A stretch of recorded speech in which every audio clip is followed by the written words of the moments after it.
एक गांव शिमला में एक लड़का रहता था, सूरी। सूरी के अब्बू की चाय की दुकान थी। वो सुबह उनकी मदद करता और फिर स्कूल चला जाता। स्कूल में सूरी से कोई ठीक से बात नहीं करता था, क्योंकि वो चाय बनाने वाले का बेटा है। वो सबसे बात करने की कोशिश करता है, दोस्तों के ग्रुप में शामिल होना चाहता है, लेकिन कोई भी उससे बात नहीं करता। और अगर वो बात करने की कोशिश भी करता तो सारे लोग उसका मजाक उड़ाने लगते। हे, कोई मेरे साथ वीडियो गेम खेलेगा? हाँ, मैं खेलूंगा। अरे चाय बनाने के लिए नहीं, गेम खेलने के लिए बुला रहा हूँ। तू रहने दे। सूरी को बहुत बुरा लगता है। वो घर आते ही मुंह फुलाकर बैठ जाता है। सूरी के अब्बू ये देखते हैं और उसके लिए खाना लेकर आते हैं। अरे क्या हुआ सूरी, तू मायूस क्यों है आज? ले खाना खा ले, तुझे अच्छा लगेगा। ले। पापा, कोई और काम क्यों नहीं करते? आपको इतने सारे कामों में से यही काम मिला। चाय बनाने में क्या बुराई है?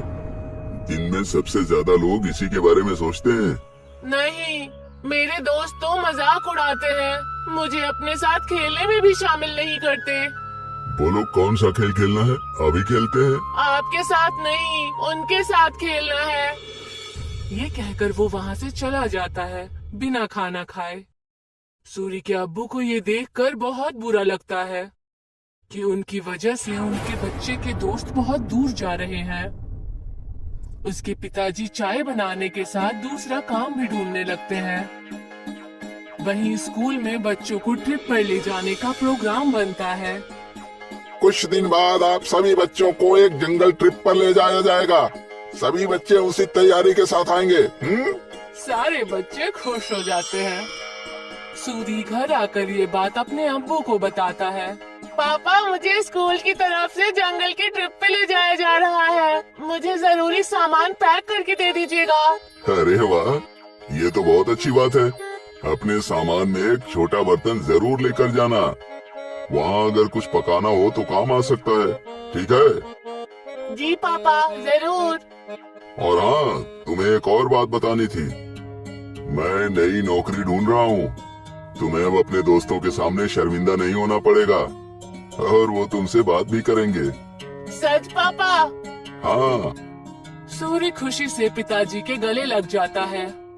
कुछ दिन बाद उस जंगल ट्रिप पर जाने का दिन आ जाता है। सब उस जंगल में पहुंचने के बाद ट्रैकिंग शुरू कर देते हैं। मैं सबको 4 ग्रुप में बांटूंगा, जिसमें एक लीडर भी होगा। वो सब एक साथ में रहेंगे और अपना काम करेंगे। सब अपने लीडर की बात मानेंगे, समझ गए ना? सब अपना बैग लेकर ट्रैकिंग शुरू करते हैं। अरे किसको लीडर बना दिया? इसको तो चाय के अलावा कुछ नहीं आता। सब हंसने लग जाते हैं। सूरी को बहुत बुरा लगता है। कुछ दूर चलने के बाद वो थक जाता है।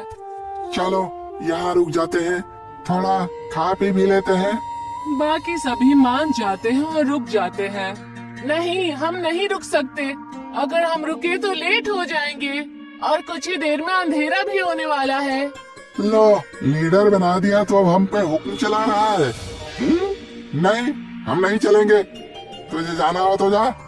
हम थोड़ा नाश्ता करने के बाद ही ट्रैकिंग शुरू करेंगे। तू जा।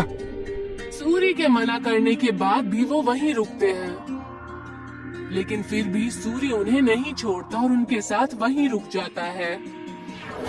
कुछ ही देर में टीचर और बाकी के बच्चे आगे निकल जाते हैं और वो वहीं रह जाते हैं। थोड़ी देर आराम और नाश्ता करने के बाद वो अपनी ट्रैकिंग शुरू करते हैं, लेकिन जल्द ही सूरज डूब जाता है और अंधेरा हो जाता है। अरे ये तो अंधेरा हो गया, अब तो रास्ता भी समझ में नहीं आ रहा। बाकी बच्चे भी डरने लग जाते हैं।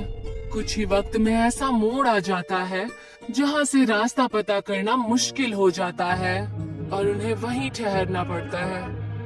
अब तो मुझे भी रास्ता नहीं पता। मेरे ख्याल से हमें आवाज लगानी चाहिए।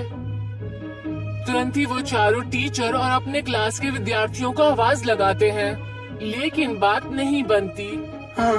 टीचर, टीचर, अरे कोई हमें सुन रहा है? हम खो गए हैं, कोई है? सब चिल्लाते हैं लेकिन कोई भी जवाब नहीं आता। लगता है हम बहुत पीछे रह गए हैं। हमें आगे का रास्ता नहीं पता, इसीलिए हमें यहीं रुक जाना चाहिए। हो सकता है अगर आगे गए तो रास्ता भटक जाए। नहीं, हमें कोशिश करनी चाहिए, क्या मालूम हम सही जगह पहुंच जाएं। रात बहुत हो चुकी है, जानवरों का भी डर है। टीचर थोड़ी देर में हमें खोजते हुए आ ही जाएंगे। हमें यहीं रुकना चाहिए। सबको उसकी बात ठीक लगती है और वो लोग वहीं रुक जाते हैं। कुछ ही देर में रात हो जाती है और तेज ठंडी हवा बहने लगती है और उनके पास बचा खाना भी खत्म होने लगता है। हाँ, अब तो हमारा खाना भी खत्म हो जाएगा और पानी भी खत्म हो जाएगा। अब भी कहता हूँ मैं, हमें चलना चाहिए। अरे लेकिन जाएंगे कहाँ? रास्ता तो बंद है। मुझे तो बहुत डर लग रहा है, कहीं कोई जानवर ना हमें खा जाए। मुझे तो बहुत ठंड भी लग रही है। हाँ मुझे भी। मैं आग जलाता हूँ और सब लोग आग जलाते हैं। कुछ देर जलने के बाद आग कम होने लगती है। अब क्या करेंगे, इतनी ठंड है, आग भी खत्म हो रही है। जानवर से नहीं तो ठंड से छूट कर मर जाएंगे। सूर्य कुछ सोचता है और कहता है, मेरे पास एक आइडिया है। मेरे पास बर्तन और चाय की पत्ती रखी हुई है बैग में। वो आग बुझने के बाद तक गर्म रहेगी तो हमें भी गर्म रखेगी। सूर्य तुरंत वो बर्तन निकालता है और सब उसे अपना पानी दे देते हैं, लेकिन फिर भी पानी कम पड़ता है। वहीं पास में जमीन पर बर्फ पड़ी होती है, वो उसे उठा लेता है। जैसे ही काली चाय बनती है, आग खत्म हो जाती है। सबको बहुत अच्छा लगता है। उसे पीने के बाद सब तारीफ भी करते हैं, लेकिन अयन सिर्फ चुपचाप चाय पीता है। कुछ ही देर में उन्हें पत्तियों की आवाज आती है और वो अपने पीछे की तरफ देखते हैं। वो देखते हैं कि उनके टीचर आ रहे हैं। सब राहत की सांस लेते हैं। कैंप में पहुंचने के बाद जब टीचर उनकी तारीफें करते हैं तो अयन कहता है कि वो महफूज उनके लीडर सूरी की वजह से है। ये सुनकर सूरी को बेहद खुशी होती है। सूरी की कहानी सुनकर सब उससे दोस्ती करने आते हैं। अगर आज सूरी को चाय बनानी नहीं आती तो शायद सब उसके दोस्त नहीं बनते। आज पहली बार उसे चाय वाला होने पर खुशी हो रही थी। अगले दिन वो खुशी खुशी अपने पिताजी के पास गया और उन्हें सारी बातें बता दी। अरे ये तो बहुत खुशी की बात है।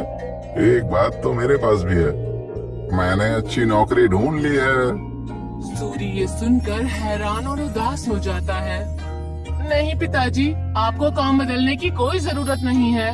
आप जो भी काम करते हैं वो अच्छा ही होता है और कोई भी काम छोटा या बड़ा नहीं होता। ये मुझे अब समझ आ गया है। सूरी के पिता ये सुनकर खुश हो जाते हैं और अगले दिन वो खुशी खुशी अपने दुकान में अपने अब्बू की मदद करने लगा। और जैसे ही वो स्कूल पहुंचा तो सब उससे मिलकर उससे बातें करने लगे और उसके साथ खेलने लगे।